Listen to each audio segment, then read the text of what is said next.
This is my husband, Teddy. This is Lee Hamilton. Yeah.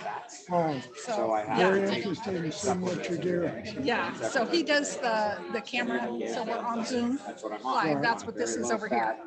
And then they also sign on to YouTube Live. And That's so what Pete just people did, can just So, sign on YouTube.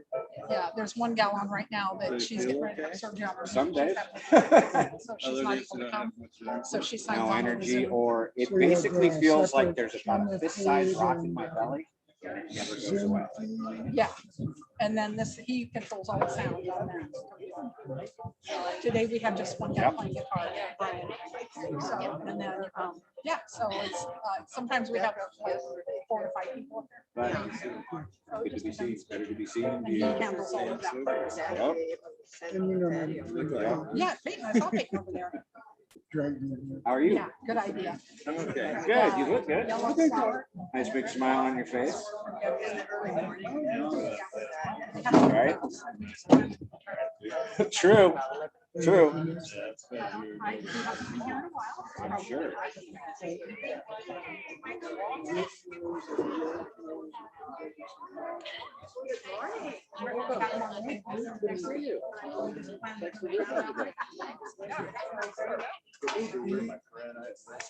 Wonder if I pinched some because I had to put a new hard drive in it. And there's no. No. would you mind if I pull up a chair back here? Oh, that's fine. Actually, this one's not going to be used, so if you want That's to right. sneak that through.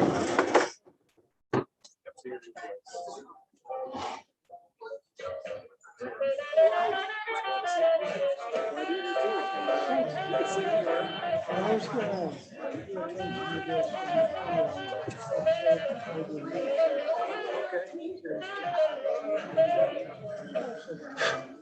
Thank you. I'll take anywhere down. Responding. always a pleasure.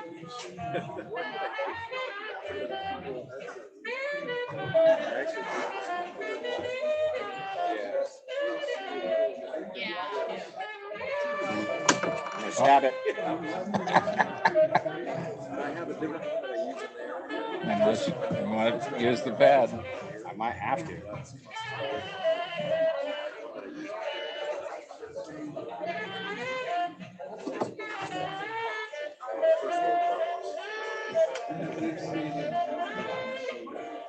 That's true.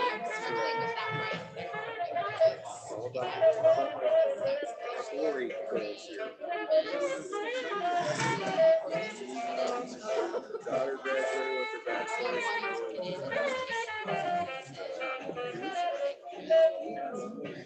So those are panned left and right like they should be. Oh, okay. That's what I was trying to get to.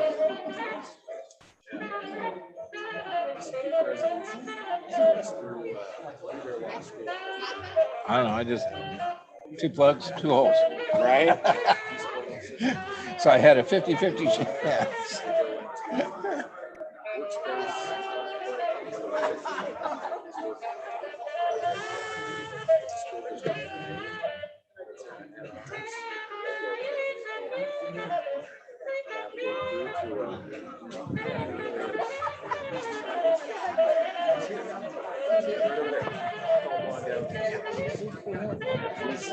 He's kind of not sure where he's going to live.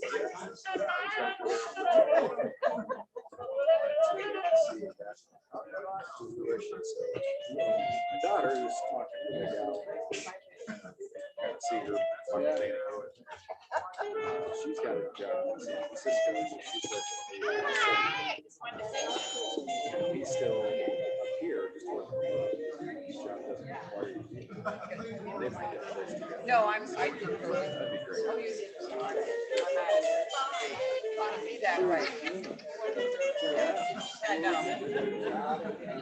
was like, well, I get ready to time, and I was doing that early.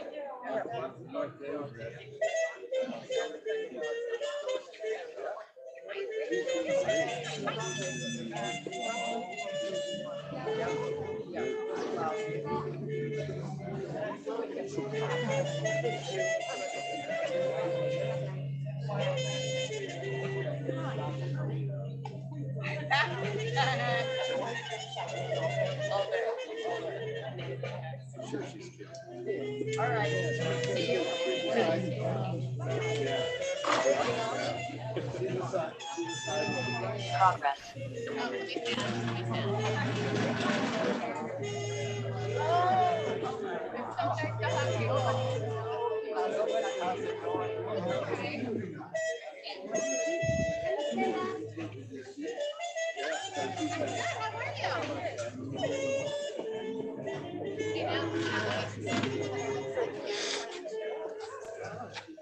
Good morning. Good morning. How are you? Staying out of trouble. Good. At least attempting to. Attempting to. Lighthouse is on your shirt. Yeah. That's cool. Sure. Just trying to light the way. I like the way. There we go. Good news is that one. Yeah. So you two staying out of trouble? Yeah, we're having one of Emmy's. Do you remember Sasha and Mila? Anyway, Name's familiar, but Yeah. She works Emmy's for little the friend Mila. nonprofit V Foundation. She did all the winery auction stuff. oh, okay. Anyway, they moved to Las Vegas a couple years ago. Okay. And they're here for the afternoon. Oh, And they want to spend Father's Day with them. okay. And since we don't have any other kids here, it sounded like a good plan. Yeah. Fake kids. Fake kids. That's right. Well, they're real kids, but they're fake kids. Yeah, but they're not yours. Yeah, that's But right. still, they think of you otherwise. Otherwise, yeah. It's all good. Yeah, it is back to normal. Yes. Abnormal. Back to abnormal. There we go. The new normal, The new normal. That's whatever right. that's supposed to be. Yeah. Oh, craziness. They have company. Doing okay? Yeah, we're on company and stuff. Oh, Do you remember Sasha and Mila? Yeah. Yeah. So they're here from Las Vegas. And she's here on business with the V Foundation. And she kept her job, but she moved to Las Vegas. So she's working remotely. They made it work for her. And she had business out here this week. And she said, I'm not coming unless I can bring Mila. And they said, okay. And gave her Mila's flight too. And then she called us and said, hey, we don't have anything to do on Father's Day. You guys, can we spend Father's Day with you and Papa? And I said, yes. Of course. Yeah. That's what Ted said. I wish our kids weren't so far away. Yeah. It is what it is, right? We get to see Nicole and David and them. And Anyway, one of the reasons I was telling you about all that we're flying out on the 13th. is that We're hoping to go I see was thinking about doing some old Americana style music. I go pick up Emmy and for a week. flying up, getting them, flying back. I'm not even gonna leave the airport. You know, She's going to maybe the airport. Yeah. Yeah. country Because roads, a couple of Carter has to singing decide. lines. Yeah. So, been talking to him, we gotta find the right fit. Find some songs. Not during Hard. COVID. If it was not Yeah. COVID, I might have a different concern. Right? I get it. I just want to play I never guitar, wanted dude. to play So, guitar, but I was. So they're flying here, Right. getting off the I've plane, you're always meeting wanted to them play and then guitar, flying. so. Danny's I'm flying up flying there. up. Oh. Casey's meeting me at the airport. And then we get him for a week and then I'll take him home. I think, yeah. Same way. I have a Flying. mic. Let me settle my. Okay. so we'll just, Looks like it's my number. Okay, good.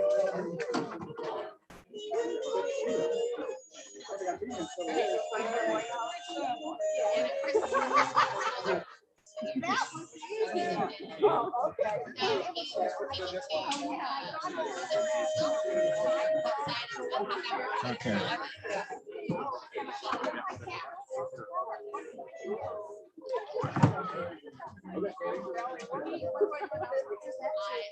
Oh, do it right away. Start with the-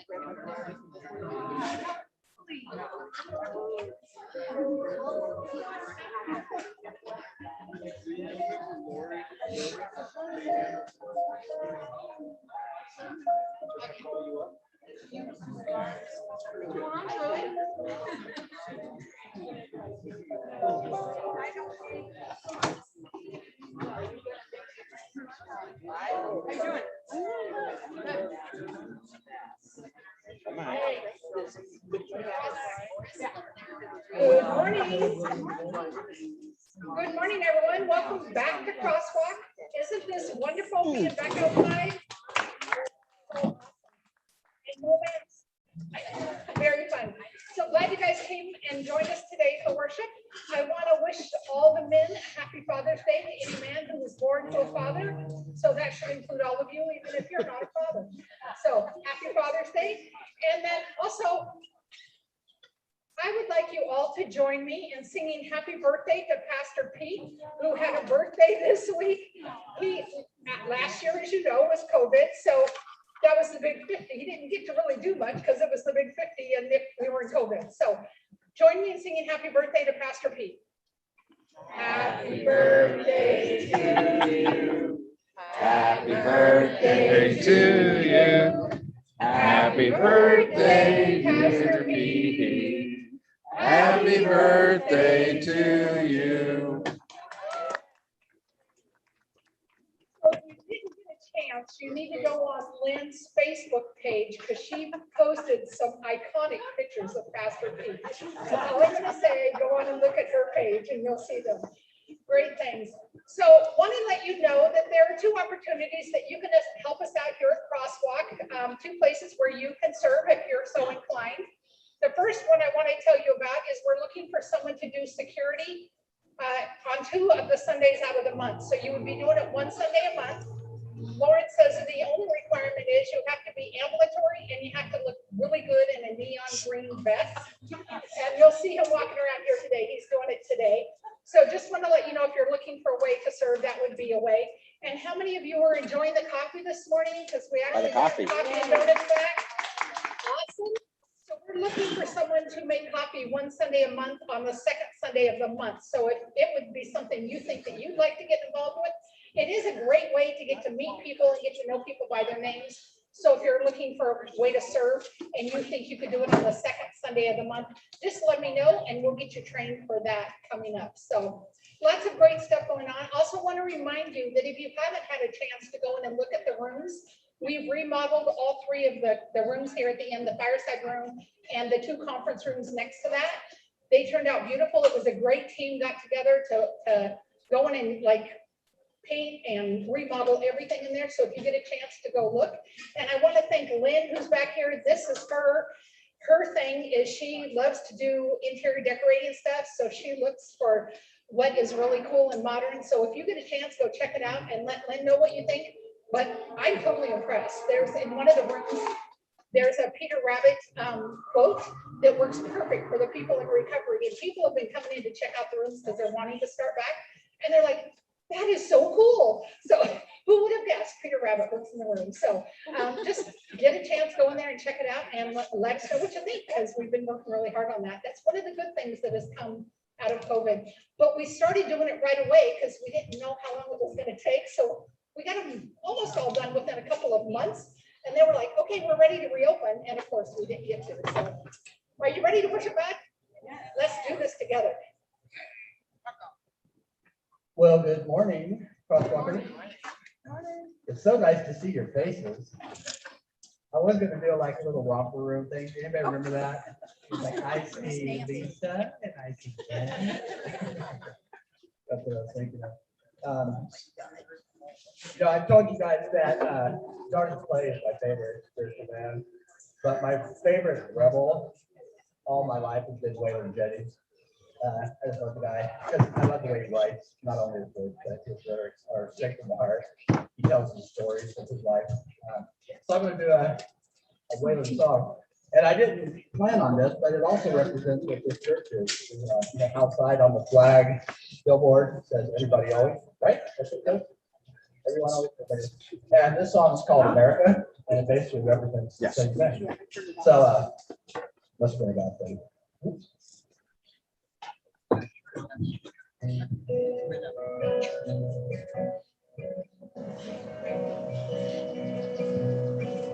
Some have said that through history, if you last, it's a mystery. But I guess they don't know what they're talking about. From the mountains down to the sea, you become such a habit to me.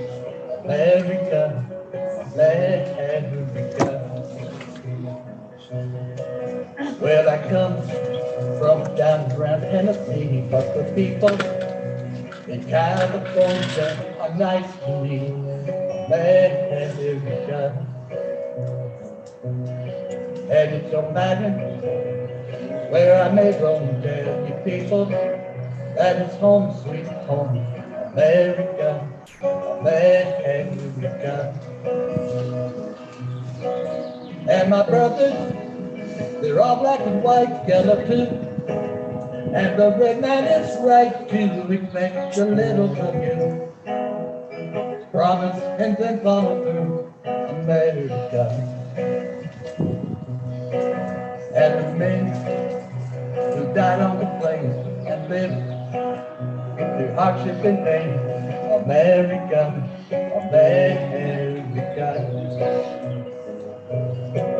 And the men who could not fight in a war that didn't seem right, let them come home, America. And my brothers, they're all black and white, yellow too. And the red man is right to expect a little from you. Promise and then follow through, America.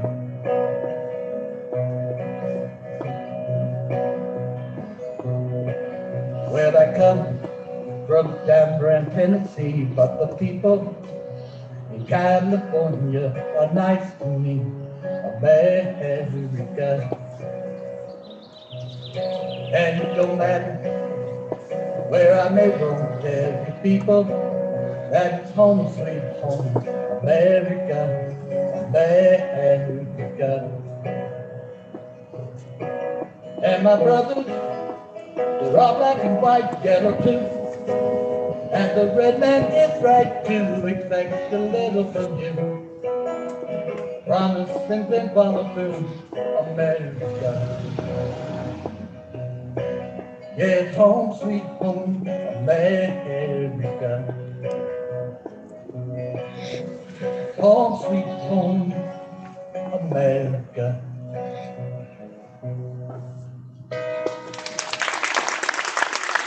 That's what it's doing.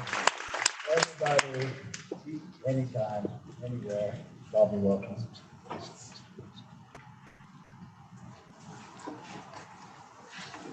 So most of you that have been here a while know my story. I got very involved with drugs and alcohol, and for a good chunk of my life. And towards the end, I was having seizures and blackouts and DUIs and doing things that were absolutely destroying me. And I was about to die. And by the grace of God, I reached out for help and went to the last place I wanted to go, which was AA, and AA saved my life when I turned it over and said I can't do this no more. So I wrote a song. It's called "Wasted," which is pretty much describes what I was doing.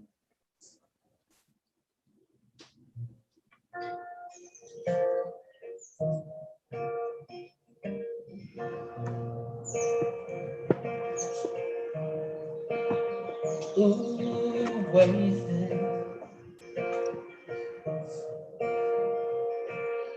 50-some years has taken its toll. I look in the mirror, my reflection looks old and wasted. It's time to get back to living life. Yeah, there was a time I was living the dream. I had it all, though it seemed, but I've wasted it. It's time to get back to living life. I spent 30-some years in the bottle. I barely got out of the life. Funny how life in the fast lane can stop on a dime.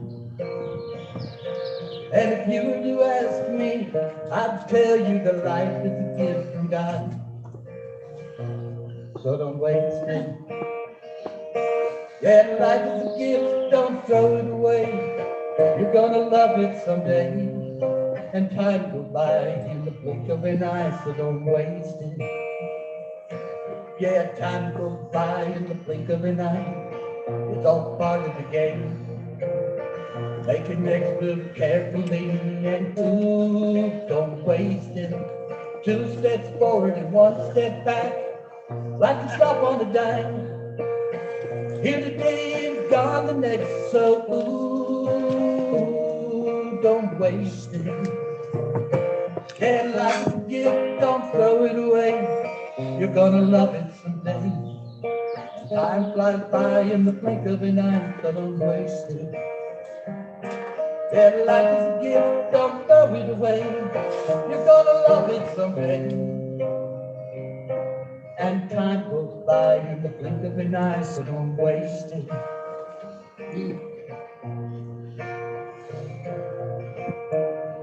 Yeah, don't waste it. Ooh, blink of an eye. Ooh, in the blink of an eye.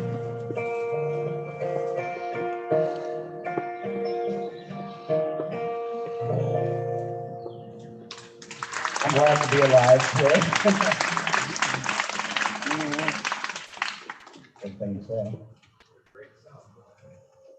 Am I on out there? I am. All right. Hey, want to spend, by the way, good morning. Thanks for showing up today. Nobody wanted our coveted Adirondack chairs. What is wrong with you people? That's the most comfortable chairs out here. Oh, well. I got a couple things for you. We're going to do a meditation led by Linda Murphy in a moment, where she has written a poem for us on this Father's Day, which is beautiful. And I told the early service, if you want to hear this poem recited correctly, come to the 10 o'clock service. So you guys are here in the right spot.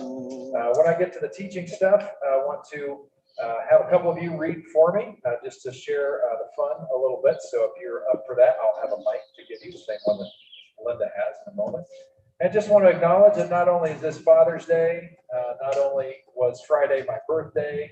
Thank you for all of you who wished me well. For those of you who didn't, I'm keeping track. Get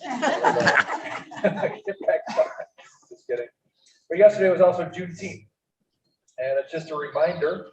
It's one of these, we talked about this at men's breakfast yesterday. It's one of these holidays, like how do we feel about this? How do we navigate it? Because really it's a holiday that reminds us that we blew it in so many ways, and reminds us that we're still blowing it in so many ways. And so we have the aspiration of the song America that Brian sang for us, but we still have a long way to go. And that, you've done your homework, probably read about what Juneteenth is all about, but it recognized that after the Civil War was done, slave owners would go back to their plantations and forget to tell their slaves that the war was over and that they were now free to go. And it was 2 months after the end of the Civil War when Union General rolls into town in the Galveston, Texas, and announces that the Emancipation Proclamation actually was legitimate and in full force by law. 2 months afterwards. And it just reminds us that we have a part of us that is willing to perpetuate the kind of treatment that slavery recognized, inhumane treatment. We have the capacity to keep that up when it serves us very well. And we're still doing that in different ways in our country. So anyway, Juneteenth matters, and we want to be a church that stands for equality and equity, and we will continue to do that. In your reader, you have just a little bit of a handout today. It just has a scripture on there. And before we get to Linda, I just want to recognize Psalm 9:9-12. Because in honor of Juneteenth, I think this just happened to be a great song that is a nod to that. The Lord is a shelter for the oppressed, a refuge in times of trouble. Those who know your name trust in you. For you, O Lord, do not abandon those who search for you. Sing praises to the Lord who reigns in Jerusalem. Tell the world about his unforgettable deeds. For he who avenges murder cares for the helpless. He does not ignore the cries of those who suffer. Most of their ancient history, the Jewish people were oppressed. Some of the most beautiful songs we have, spirituals from the African Americans who were brought here and put into slavery. Some of the most beautiful songs were born out of them experiencing the goodness of God in spite of the horrific treatment they received. Linda, come and share with us Abba Father at a meditation.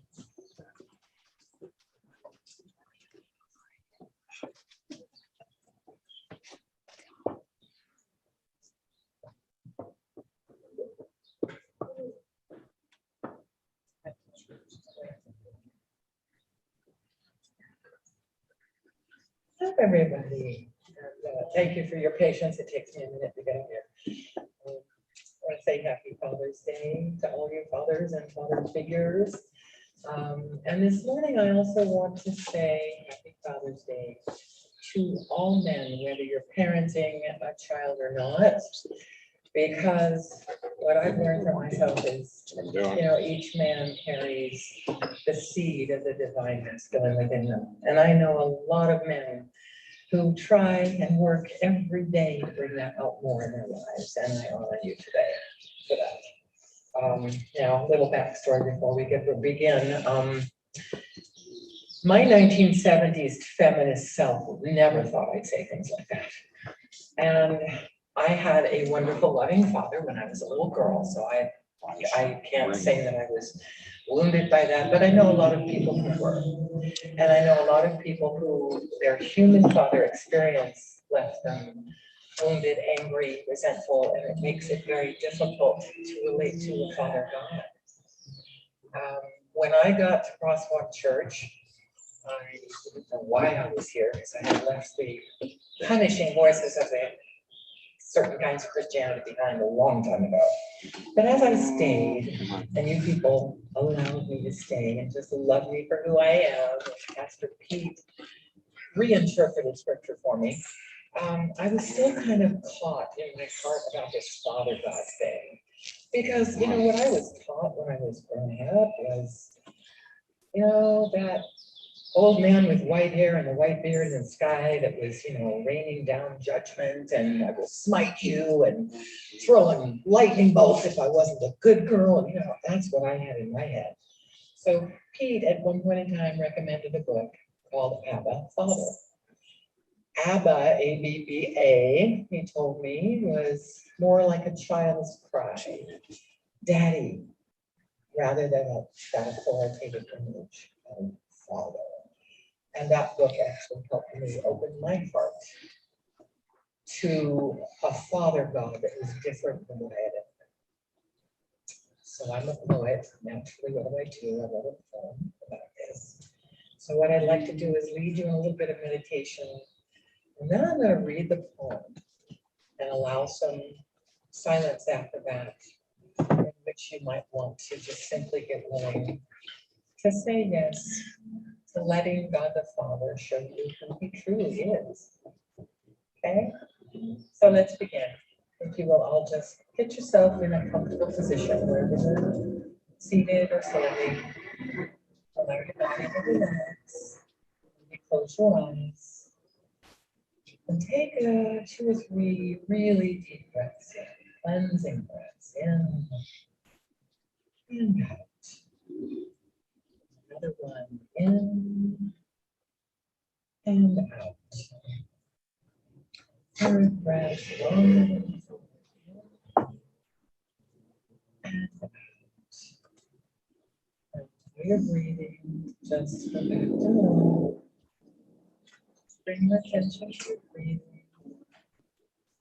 And follow your breath all the way through your body.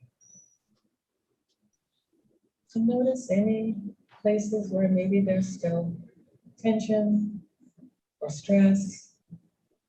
Unfurl your brow. Unclench your jaw.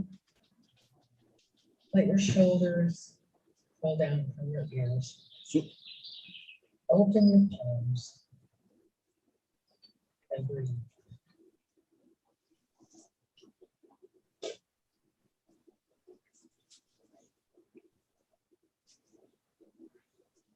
Abba, Father, I am your child, running into your embrace, your delight in me, shines on your face. Abba, Father, you are my quiet cathedral, my safe sanctuary, my powerful protector. Abba, Father, for you I sing and dance wild joy, and perchance leave my tears alone. Abba, Father, take my life, take my heart that's been broken apart and empty of all, save this longing for you. And follow your breath and make some breath.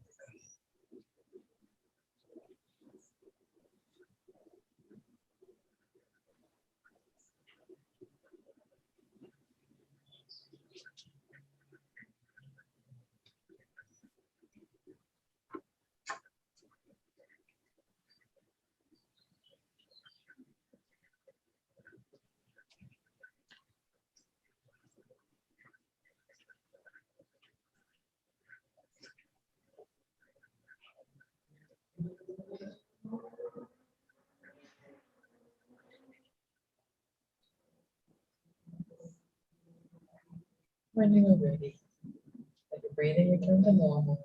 Go back into this time and space. And open your eyes.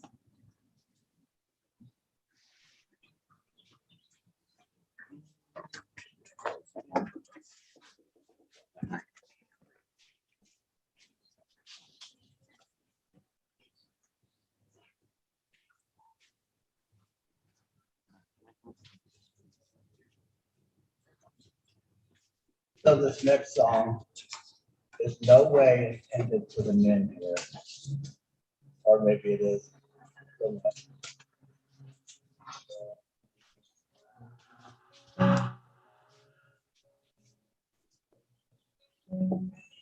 I'm an old man now. I can't do nothing. Young folks don't pay me no mind. But in my day, I sure was something before I felt the heavy hand of time. I'm an old man now, I'm about to glory. Time to lay these burdens down. Had enough of this old world of worry. Gonna trade my troubles for a crown. And I will make my way across the fields of garden and wade through muddy waters one last time. And in my dreams, I come out clean when I reach the other side, west of the sunset, the rainbows never die.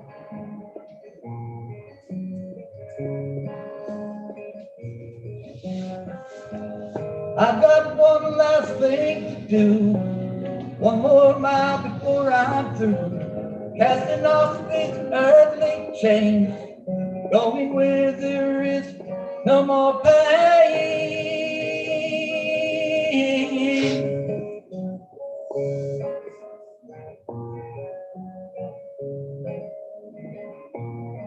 And I will make my way across the fields of garden and wade through muddy waters one last time.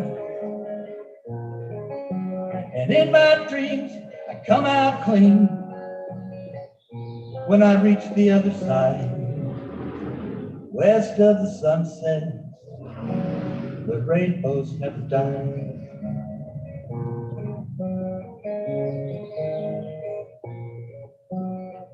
I'm an old man now, I can't do nothing.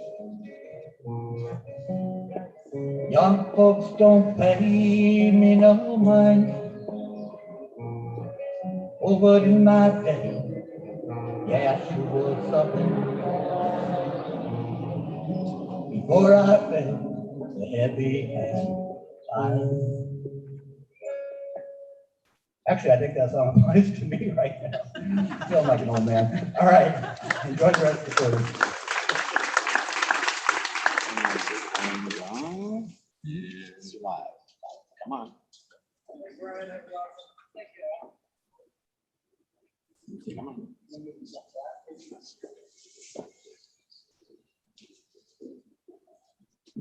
Hey, so,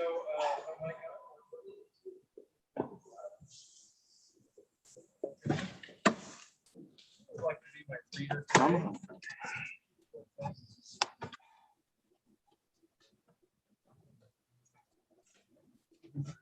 I had another mic.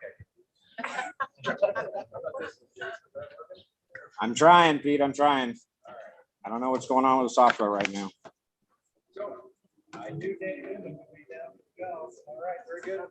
So, Danny, I'd like you to read, if you can, nice and loud. Your voice. Samuel, there we are. I got it. There's the handheld. Maybe that will work. Coming, maybe. It's on. Is it on? Okay. All right. As Goliath moved closer to attack, David quickly ran out to meet him. Reaching into his shepherd's bag and taking out a stone, he hurled it with his sling and hit the Philistine in the forehead. The stone sank in and Goliath stumbled and fell face down on the ground. Very good. Thank you, Danny. Hold on to the mic because I've got one more for you to do. You'll be doing the Mark passage as well.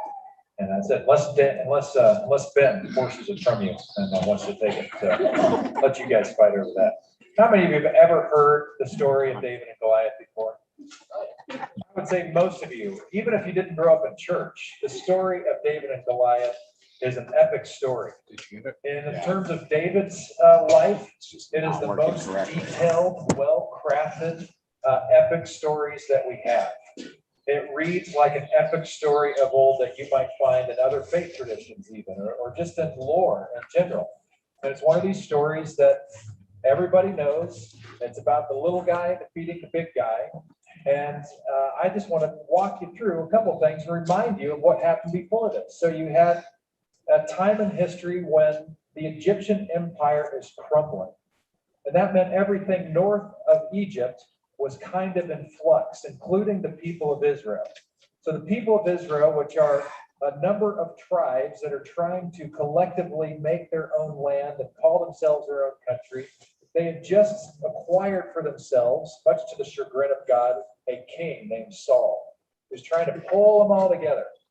But unfortunately, there were these pesky sea people called the Philistines, who populated the Eastern Mediterranean, which we would now look at and say Tel Aviv, Gaza.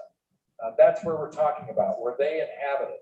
And like everybody did back in that day, they were very comfortable expanding their territory. So they were trying to push west into where Jewish people had settled, and the Jewish people were trying to keep them from taking more and more of their space that they took for themselves. So there's this battle that is now being waged, and you have the Philistines on one side, and you have the Jewish people camped out on the other side of a valley. And there's this big dude named Goliath. Goliath was a giant. And depending if you read the Greek interpretation or the Hebrew interpretation, you get a little bit different number in terms of how tall he was, how many cubits he was high, because we're all familiar with cubits, right? Meter. So in one translation, he was 9'9". I mean, a giant by today's standard for sure. In another translation, he was 6'9", which still today, I mean, that's Jim Van Winden type height, right? I mean, that's a big dude. And back then, you know, today I think the average height of a guy is somewhere around 5'10". So you're talking almost a foot taller.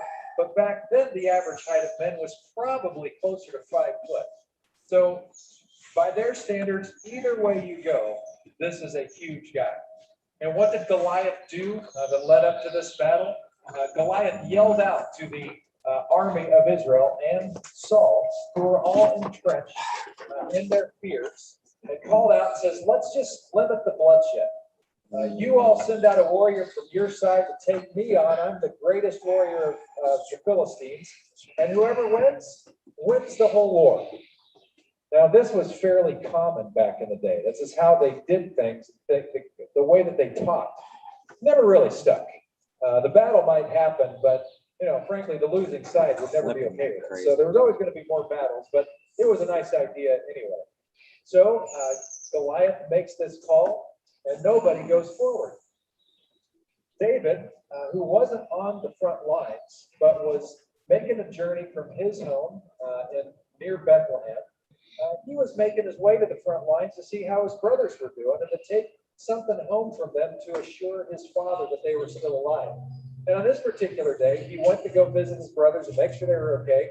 And he took some cheese for his brother's commanding officer, probably a bribe. Probably, hey, take care of my brothers a little better, maybe give them some new socks or something. I don't know what, but anyway, brought him a gift for some purpose. And while he's there, he hears Goliath's taunt. And he's looking around, and none of the soldiers are upset at all. They're cowering. And he happens to see King Saul, and he goes up to King Saul and says, what are you doing? Is anybody going to stand up? Don't we know who we are and whose we are? I mean, God is with us. We're not going to let this chump say this kind of stuff. And Saul was just beside himself in fear. So finally, David pipes up to Saul and says, I'll do it. Let me go out there. And Saul's like, we're going to get your limbs torn off from limbs. And David's like, look, I'm a shepherd. I face lions and bears. I can ward them off. If I can beat them, I can beat this one. And so Saul decides to go for it. Now, honestly, we got to kind of look at this as an epic story, lore. So just enjoy the story. Don't get hung up on details and all that, although there's interesting detail we'll get to in a moment. And so Saul is like, okay. And maybe in Saul's mind, he's thinking, I'm going to send this kid out there. He's going to get killed and squashed like a bug in a second. But everybody in the trenches is going to be inspired by his courage and motivated to protect this and address this injustice where a giant kills a kid. And so he goes for it. And he puts all of his armor on this kid, because the way we have this Goliath described is the guy has the latest state of the art armor from head to toe. The guy is built for war. So David has all this stuff from Saul on him, including a sword, and the kid can't move. He's like a little boy in his dad's suit, He's going to stumble all over the place. So he sheds it all off. He says, I don't need this stuff. He just grabs his little satchel, puts 5 smooth stones in there that he can use with his sling, and he heads out to see this guy. He calls out to this Goliath, here we go, it's on. And he enters into the battle arena, but he keeps his distance. And the reason he keeps his distance is he has no desire or intent to do hand-to-hand combat with this guy, because he knows he doesn't have a prayer at hand-to-hand combat. But what he's good at is an airstrike. He's a shepherd. He knows how to use a sling. Even to this day, if you go and do some research on using a sling, you'll probably see some articles about Bedouin shepherds to this day in the Middle East who practice with these things and get these things with them so fast that they really could lodge a stone into somebody's forehead. David was a sharpshooter. If you really want to get into some deep weeds, Malcolm Gladwell, one of my favorite authors, he wrote a book called David and Goliath, where he really goes a step deeper. If you want to know the juicy details on that, show up for Praxis this Wednesday at 7, and I'll give you some of that stuff. But one of the things that Malcolm Gladwell certainly recognizes is David knew his skill set and chose to use that rather than fight on somebody else's terms and somebody else's way. He decided what he was going to do. So he does it. Stone lodged in forehead, Goliath killed. I wanted to have you enjoy your morning, so I didn't tell you what happened next, which is he uses Goliath's own sword to cut off his head, so a sure victory happened that day. Aren't you glad I spared you that detail? Right. So it's interesting here. Sometimes we look at this like some kind of miracle story, like, God took the stone and guided it just right so it hit just right. But maybe there's a different kind of miracle we need to gather from this story. Maybe there's a different meaning that we can take away from this that's a little more readily available and we can relate to better. What I see here is you've got David, who is hearing this guy taunt his people and their God by extension, and David is offended by it. He's like, this guy's faith isn't any greater than our faith, and I believe in the God that has brought us this far. And the other thing David had was perspective. He wasn't in the trenches every day. He wasn't hearing the taunts and believing the propaganda every day over and over and over again. He was able to get distance, go home, talk to his dad, tend some sheep, be in his own space, clear his head, so that when he came back, he could clearly recognize what was going on. He brought with him a different perspective. Everybody else was entrenched in fear. David was choosing to build his life on faith. What did he do when the moment came? He didn't choose to fight someone else's battle some other way. He looked at how God made him, the skill set that he'd acquired, and used all of that together to do the best he could as faithfully as possible, and he saw victory happen. I think there's power here. And I'm wondering if some of you are facing a Goliath type situation today that feels like just a large thing is looming. And I'm wondering, rather than waiting for God to, sling a stone or send lightning bolts or something like that, maybe what we need to do is to recognize that God really is with us. That God has made us in God's image. We have skills, we have capacity, and I wonder if we're immersed in the presence of God very intentionally. I wonder if we avail ourselves to whatever God would have us do. I just wonder if all working together, we might see more and more Goliaths fall. It's just as miraculous and maybe more profound. By the way, I know that you know a warrior who is famous for defeating Goliaths time and time again. You've seen this happen year after year for many years. This warrior that I'm talking about, of course, is Stephen Curry, who is just a little taller than me. And yet he goes up against these Goliaths that are 6'9" or whatever. And what did he learn to do? Airstrike, right? He's the guy that has inspired people to think differently about three-pointers because you can nail those things if you practice enough. This is his skill set, but that wasn't enough. He chose to use everything that God has with him and practice so he could go right into the paint, right next to the Goliaths, and maneuver around them and make them look like idiots as he makes a shot and gets the foul. I don't think it's all that different.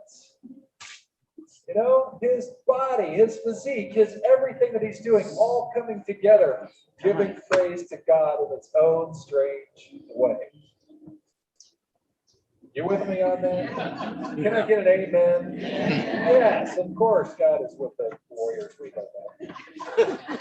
All right, well, there's another story that's kind of related to this. And Danny, wonder if you would read the Mark passage.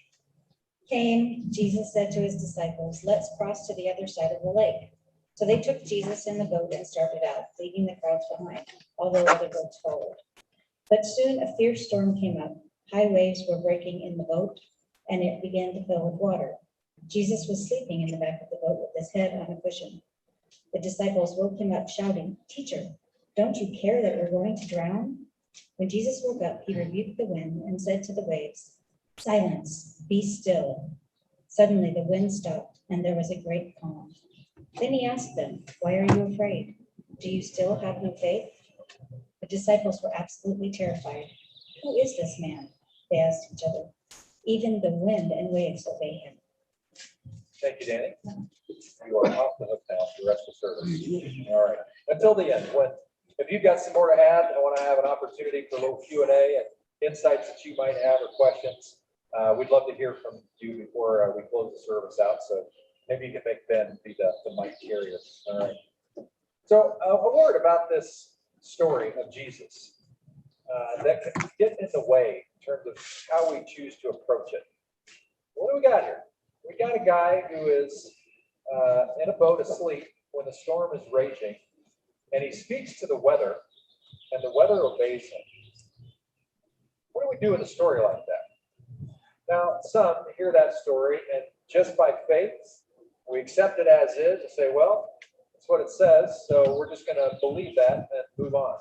Some other folks, though, find that very problematic. And they start thinking about it, thinking, okay, well, what happens if he stops the wind? What does that mean for everything around him? And how does that affect absolutely everything else? There's a story in the Old Testament about God making the sun stand still so the battle can continue. Well, from a scientific perspective, that's very problematic. That would cause all kinds of calamity in our created world. So some people really get hung up on that. And in fact, some people look at this as it's a miracle story, and they look at all miracle stories. They wonder, I don't know if I can believe any of that stuff. And they feel like they can't really take the Bible or the faith seriously. Here's what I would encourage you to do. We are bent on literal interpretation of things. That is the Western Greek way, is to look at this thing and assume that everything we see is written as factually accurate. And what I'm wanting to say to you is, at the end of the day, that is not really the most important thing. If that's a key thing for you, great. But let me give you a pass on something that may be more helpful. Even if you are literally then looking at this like this is exactly how it happened, that's not what gives you power in your faith. Because you're going to look for what is the meaning of this story going forward. And I would encourage you on a story like this, if you're getting tripped up on what took place here, to jump to the meaning, appreciate what the Gospel of Mark is trying to communicate in their story remembrance about Jesus. Because at the end of the day, the meaning that we take away from the passage is what matters most, not the details and what thing must have happened this way or not. At the end of the day, that's what faith is all about. Is how do we find meaning in these passages? There is great meaning in this passage. So what do we have here? We have Jesus who is on the boat. There's some other boats around. He's with trained fishermen. Storm comes up. The fishermen are freaking out because they're not like modern boats that can handle a lot more than ours today can. And they're panicking and they're worried about the future, about what must certainly would happen. They have true fear sinking in. False expectations appearing real is how I once heard that described. Meanwhile, Jesus is sound asleep in the boat. So finally, in their terror, they wake him up. And they say, don't you see we're about to die here? Which is their calm way of saying, please help if you can, Lord. We're in trouble. You ever prayed a prayer like that? Can't you see him dying here? And I think God is okay with that when we pray such rude prayers. And what Jesus does, check it out. He wakes up and he rebuked the wind and said to the waves, silence, be still. And it went calm. You know what's curious about the language here that Bible nerds have identified is the wording for this. He rebuked the wind and the waves. Rebuked. That word rebuked is exclusively used for exorcisms, for evil things.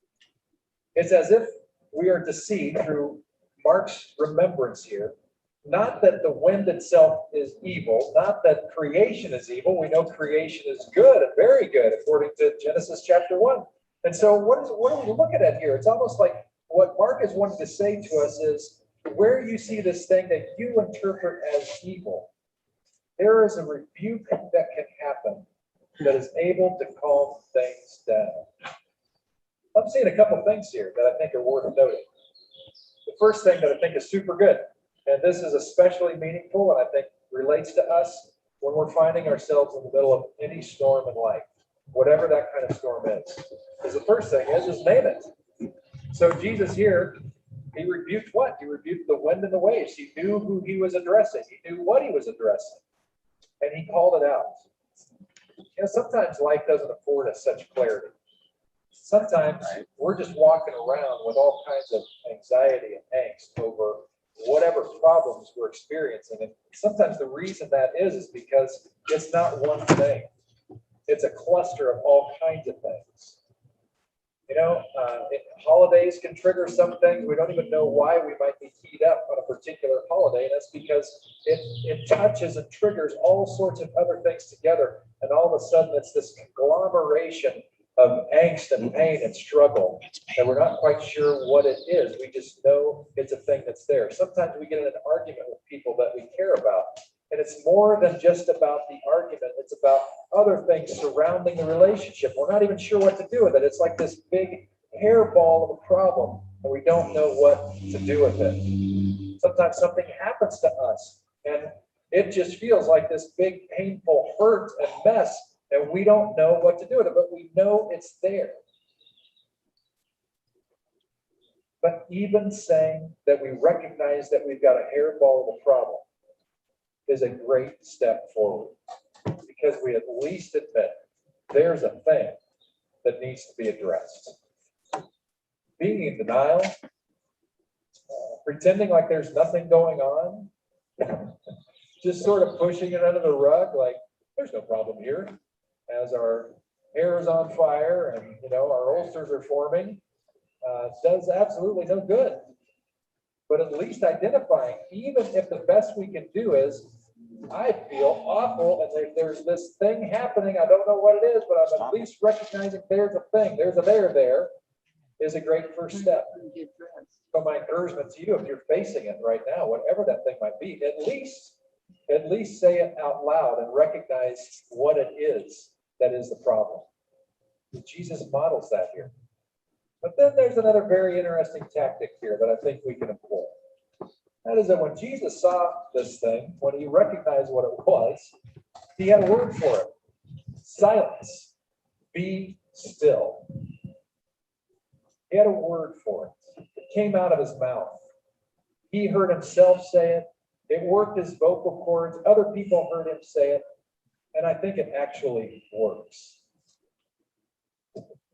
So there have been times in my life where, and this would happen with a wide range of issues, where I might be particularly frustrated about a thing. And I don't know if you've ever done this, but if I'm driving alone in the car and I'm in one of these particular moments or seasons or whatever, where something has happened or I've done something or whatever, I got a hairball kind of issue.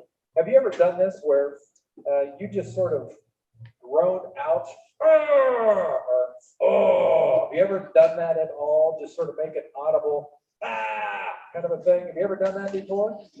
I think that's kind of what Jesus is doing here. He's saying something out loud to just recognize there's a thing, but he gives a qualified language to it. Peace, be still. Silence, be still.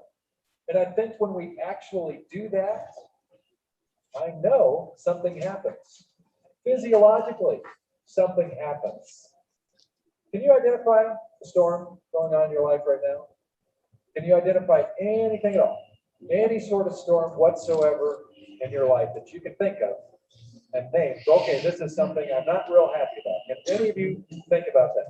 Are any of you having trouble thinking of anything at all? Because I have a long list that I can share with you, things you should be upset about to help ruin your day to day.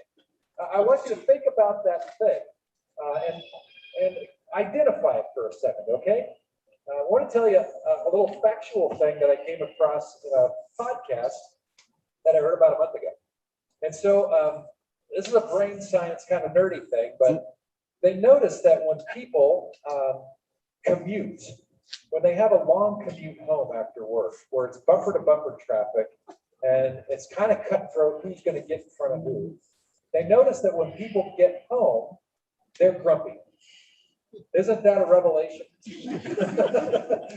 They found out there's a reason why they're grumpy and they're kind of keyed up. It has to do with how we're made. We are made as fight or flight people.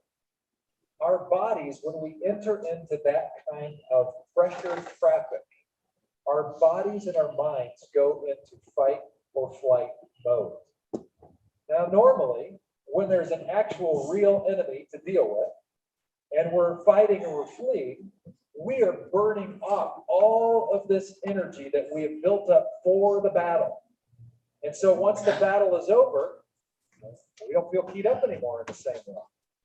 But when you're just sitting in a car, simmering, in battle for 45 minutes or so, with no energy kicked out, when you get to the end of that, you actually feel exhausted because of what's happening in your brain chemistry. When Lynn and I would commute home together, and we'd look at our app to see what routes are the fastest, we would often, I live in Green Valley, over by Fairfield, Costco. When we moved here 20-something years ago, that's all we could afford. That's still all we can afford. We're fine with it, but anyway, I think I'm the only one that can hardly afford a house in Napa. So anyway, we live over there, and so we look at our app to see, well, which is the fastest way home. And if going through Jamison Canyon, if that route takes at least 45 minutes, we choose another route. We go up and over the mountain. And you know what happens when we do? We waste a little more gas, for one. But when we get home, instead of being grumpy, instead of feeling like slugs because all of this pent up energy has been eating us, instead, we come home energized, ready to take a walk. You know why? Because we just took this beautiful drive up over a mountain and through vineyards, and by the time we're home, we're refreshed. Isn't that crazy? Well, sometimes when we are keyed up with these types of things, facing our storms, facing our Goliaths, we don't even know that we have this stuff pent up. But employing what Jesus did by simply saying, silence, be still, directed at our thing, actually does help. We're going to try it. So I want you to think about that thing. If it's just a hairball, then think about the hairball. If you've got a dozen things, you know what each one of them is, you can, in your head, put them all together and just think about one thing. I just want you to picture it. Can you picture it? On the count of three, I just want you to say, silence, be still, louder than the hot dogs. Okay? You can do that. Count of three, picture it, visualize it. 1, 2, 3. Silence, be still. That was not at all convincing. Because we're talking about a storm, right? We're talking about a Goliath. So try it again, but I want you to get your lungs into it. Okay? Count of three. 1, 2, 3. Silence, be still. Feels pretty good. And I think it actually shifts things. I think the things start to happen in our brain when it gets out of our mouths and we say, there is a problem here. It gets it out on the table. So if nothing else, so far we have, when you're entrenched in fear, and everybody else around you is big chicken, know that God is with you. Use everything you've got at your command and enter into the fray. And trust that God is going to be with you for the best outcome. And if you're in the boat and the storms are raging, and you think it's all going down, and remember that God is with you. Identify the thing. Don't be in denial any longer. Call it out. Say its name. And I think you'll be surprised at just by what unfolds. Last thing I have for you, and this is fairly brief, even though it's a long text. This is a letter from the Apostle Paul to a group of believers in ancient Corinth. Even though it says 2 Corinthians, it's probably 4 Corinthians, but we lost 2 of them. So it's our 2 Corinthians. And in this passage, he's going to relay some of what he's been through as a follower of Jesus. And I'll give you a heads up. He's been through it. So this is what Paul says. As God's partners, we beg you not to accept this marvelous gift of God's kindness and then ignore it. This reminded me, Brian, of your wasted song. Because he's basically saying, don't waste this life that you've been given, this life that we have with the power of Christ with us. For God says, at just the right time I heard you. On the day of salvation, I helped you. Indeed, the right time is now. Today is the day of salvation. Now, if you would, please do what I did. And take a pen, which is on your table, and underline right time and then underline today, and underline that word salvation. Because something happens to you neurologically when you put pen to paper and pay attention to certain things. So what Paul is saying is, the right time is now. Today is the day of your salvation. No putting it off. And you know why Paul is brilliant here? He's kind of stating the obvious. And here's why he's brilliant. You don't have yesterday anymore. Yesterday's gone. It's in your memory, but you can't go back to that. It's gone. And guess what? I don't mean to sound morbid. I'm not trying to sound morbid. You do not have tomorrow. You're probably going to live to tomorrow, but by the time you get to tomorrow, it'll be today. The only thing you have is today. There's never a salvation for tomorrow. It's for today, because that's the only now that we have. And the salvation that we're talking about is this wholeness, this being made well again, this pursuing something that is richer. It's not about getting your butt to heaven. That certainly is a hopeful piece of it that Brian sang about, but it's about right now becoming more well. And Paul is saying, this is before you today. Don't put it off to tomorrow, which doesn't exist. Do it today. Why wait? And then Paul goes on to describe his experience, which I'm not sure is a great sales pitch. Because he says, we live in such a way that no one will stumble because of us, and no one will find fault with our ministry. In everything we do, we show that we are true ministers of God. We patiently endure troubles and hardships and calamities of every kind. In other words, as a Jesus follower doing the Jesus thing, he's been patiently enduring troubles and hardships and calamities of every kind. It's not been easy. We've been beaten, been put in prison, faced angry mobs, worked to exhaustion, endured sleepless nights, and gone without food. We prove ourselves by our purity, our understanding, our patience, our kindness, by the Holy Spirit within us, and by our sincere love. We faithfully preach the truth. God's power is working in us. We use the weapons of righteousness in the right hand for attack and the left hand for defense. We serve God whether people honor us or despise us, whether they slander us or praise us. We are honest, but they call us impostors. We are ignored, even though we are well known. We live close to death, but we are still alive. We have been beaten, but we have not been killed. Our hearts ache, but we always have joy. We are poor, but we give spiritual riches to others. We own nothing, and yet we have everything. Oh, dear Corinthian friends, we have spoken honestly with you, and our hearts are open to you. There is no lack of love on our part, but you have withheld your love from us. I am asking you to respond as if you were my own children. Open your hearts to us. Paul is saying that he's been through hell by doing the Jesus thing. By bringing more shalom into the world with shalom, he has met resistance. Because the world's operating system is not built on shalom. It's built on competition. It's built on who has more. It's a zero-sum game, is the way the world operates. But the way the kingdom of God operates is different.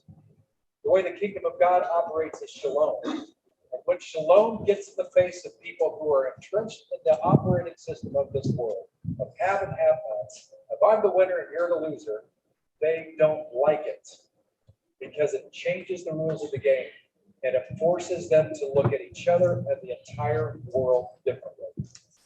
Jesus did not get killed because he was a political or military threat. He got killed because he spoke truth to power. Power knew it, and power killed him. He had to go through a day of horrible treatment. Paul, Jesus' follower, went through years of it. Why would he go through years of that? Because he knew that the only thing that there really is who God is. That's the only ultimate reality we have. And to build your life on anything but that reality of who God is sand. And so it didn't matter to Paul if he was going to go for it or if he was going to get beaten or praised. Because at the end of the day, he knew who he was and whose he was, and that's what mattered the most. It was worth the pain of the suffering. You know, there's this phrase that I'm absolutely certain has been written on wall hangings that I'm guessing you can buy at Home Goods, maybe Kirkland's. And maybe you've heard this phrase. I know I've seen it on Facebook. It says, "Today is a gift." That's why they call it the present. Have you ever heard that phrase before? Anybody grow up just a little bit right now? Yeah, right. I mean, you've heard this. You've heard it. It's schmaltzy. Wouldn't you like to return that gift? Wouldn't it be fun to go to Home Goods today and say, "Hey, I got this sign that says, 'Today is a gift.' That's why it's called the present." And they say, "You mean you want to return the sign?" You're like, "No, I want to return the day. How can I return the day?" Right? Have you ever had one of those days? You're like, "I don't want this present." Of course you have. Of course you have. And yet there's enough element of truth in it that we need to pay attention to it. I think we need to add another phrase to it. All right, so today is a gift. That's why we call it the present. But here's, I think, another truth. The more we choose to be present, the more we choose to be present, the more we're able to see the gift.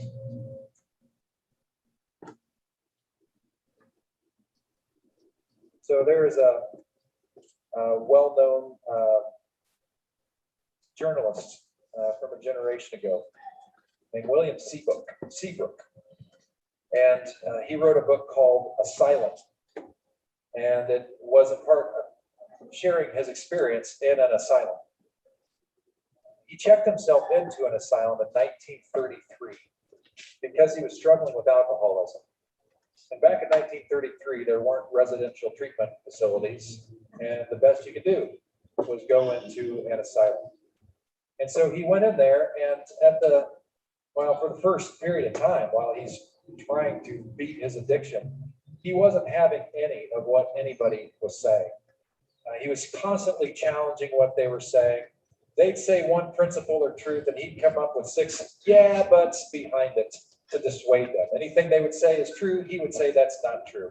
He was such a jerk in that environment, causing so much trouble that they almost kicked him out of the asylum. It's that bad. But then one day, he came across this quote from the Stoic philosopher Epictetus.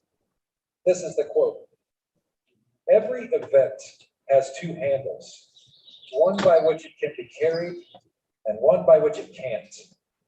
If your brother does you wrong, don't grab it by his wronging, because this is the handle incapable of lifting it. Instead, use the other, that he is your brother, that you were raised together, and then you will have hold of the handle that carries." When he heard that quote, it's like a light bulb went on for him.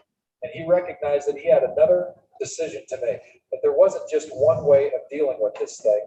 And he chose to accept the handle that was being described by the people who'd been through it ahead of him. And it was a game changer. He went from discounting everything they had to say to actually celebrating what they had to say and finding great joy in sobriety. You know, those kind of moments happen to us if we choose to be present. The more we choose to be present, the more we're able to see the gift of the day. I had a similar experience a month ago. So I was up at a personal retreat all by myself, 3 days. And the end of the second night before I was going to go home the next day, I was looking forward to having a brief visit with a friend who happens to be a counselor. And then just enjoying a quiet night surrounded by this beautiful creation up above Middletown at this retreat center. And so I'm waiting for my friend, and he comes, and we start having a conversation by this pool, which is really lovely. And my friend's a professional counselor, and that means that he listens to people all day long, but nobody listens to him. People really stink at listening. Have you noticed that? People are incredibly incurious for the most part. Most people, if given the chance, have a lot to say, but they have a short attention span for listening. In fact, I think it's even worse than that. I think we got a chronic problem in our culture in our time where whenever anybody else is talking, you may be doing this right now. You're thinking about all your thoughts and things you'd like to say in response to the person you should be listening to anyway. You know, this happens. This is real. And so we have professional listeners in our world, counselors, pastors. That's one of the things I know how to do, is be an attentive listener and just hear people talk and reflect back on what I'm hearing. So for my buddy, he's just talking. And what I expected to be a short conversation turned into 2.5 hours of my friend finally being able to talk.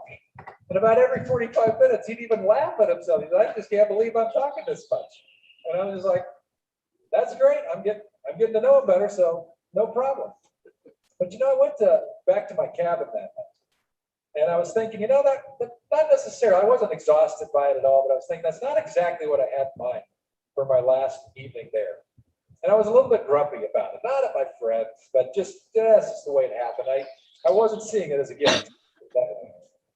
And I went to bed kind of grumpy. Got the next morning, just kind of grumpy and that and kind of wondering, all right, what's going on in me that I'm having this kind of reaction? What do I need to look at here that I'm having? And somewhere in my devotion time, prayer, meditation and stuff, something shifted in me to where I was able to recognize what was really there all along. That it was a gift that I was able to give my friends who nobody listens to.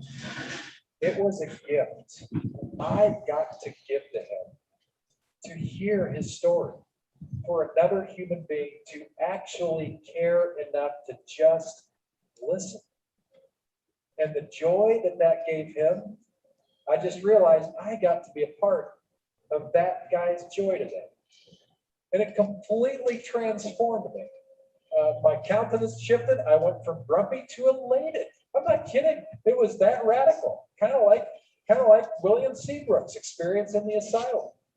And it all stemmed from being present to the moment, to be open to seeing it a different way. And when that happened, I began to see the present as the gift that it was. I think that's why Paul was able to say, even though we've gone through hell, we had joy. They couldn't rob that from us because they chose to be there in the moment fully and appreciate what was there. Not get distracted by the hardship, not get distracted by the hunger or the beatings, but to recognize that they were basing their lives on the ultimate being of God, who they had learned through Jesus Christ. And it really works. And it can work for you. But there is a need for God to have a dance partner in this. That's where you and I come in. You may be in the trenches facing your Goliath.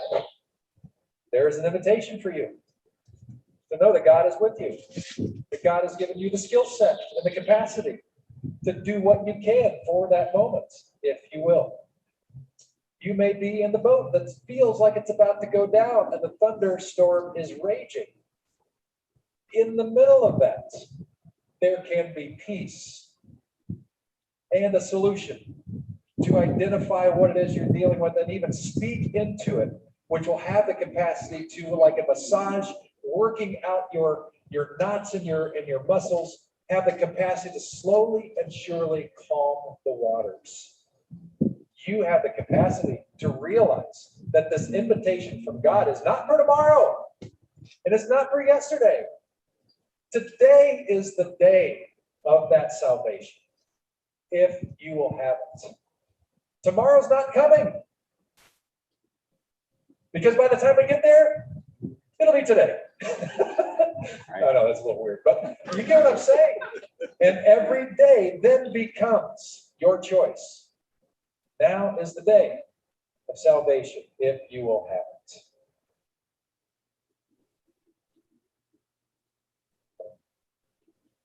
That's all I got.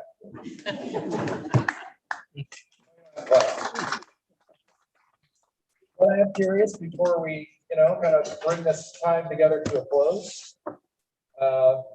What's going on in you? Ben is going to be our faithful Mike Mouseketeer and help us out with that. You don't have to say anything, and maybe nobody's got anything, but I know in the first service, just not that it's a competition, but the first service had a few insights. So anybody, anything bubbling up, anything messing with you, any questions, reactions, any insights that I might have missed? Yeah, Bill.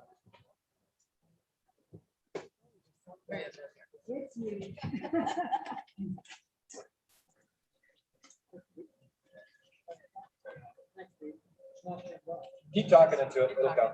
Oh, good.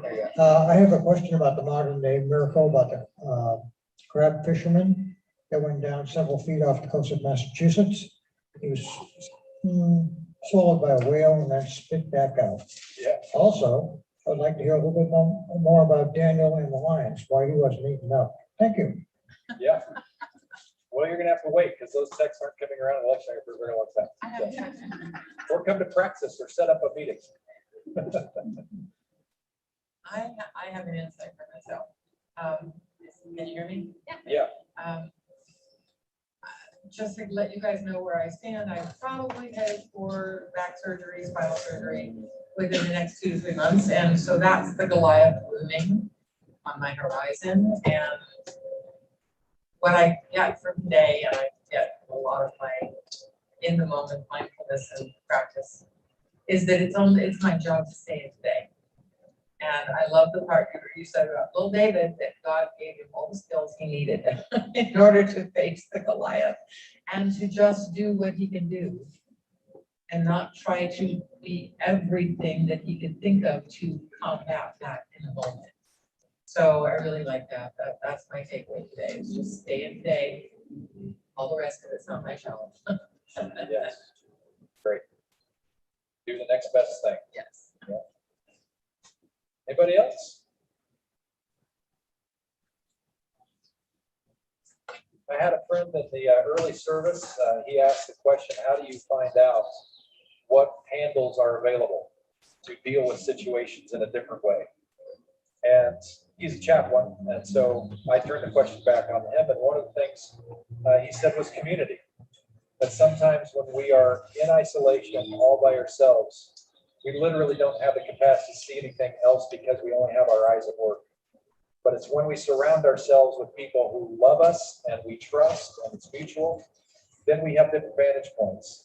And sometimes the friend, the community member that you need to reach out to is a professional, a counselor to help you see things, to hear you and help you unpack or unravel the hairball, or a pastor who knows how to listen and give you feedback in some direction.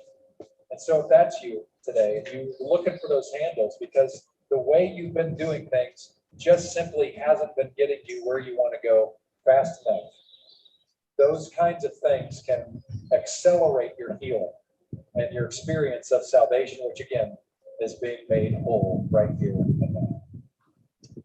Good stuff. Let's pray together. We'll end with the Lord's Prayer.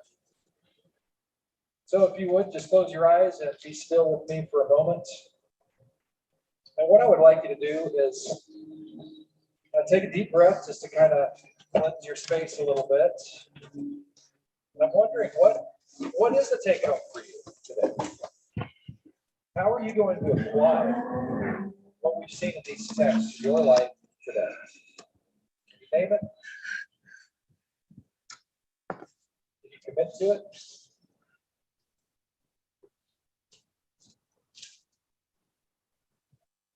God, as we identify our Goliaths, our thunderstorms, an unknown future, we really trust that you're with us. And like Linda started our service early, you are Abba. You are a daddy that can be trusted fully. You are good. You love us. You are with us. You are for us. So may we walk forward in confidence, in faith, in love, knowing that we are building and basing our lives on the only thing that really is. And therefore, we are unshakable. To that end, God, we pray the prayer that Jesus taught us to pray.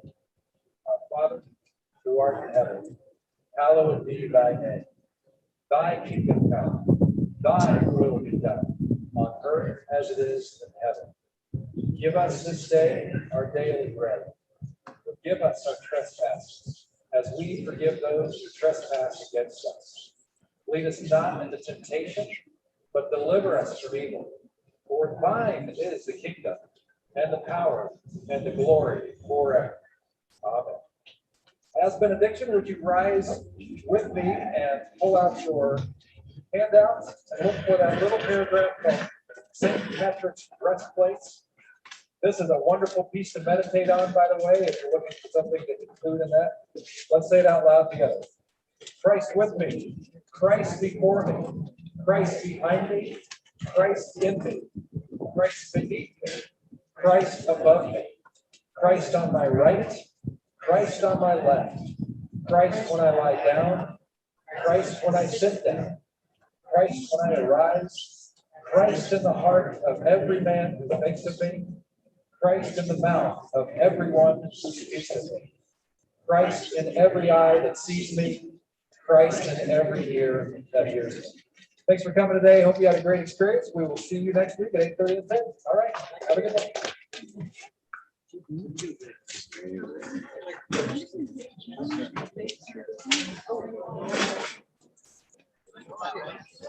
want to learn how to do all this? I want all this equipment. I'll just.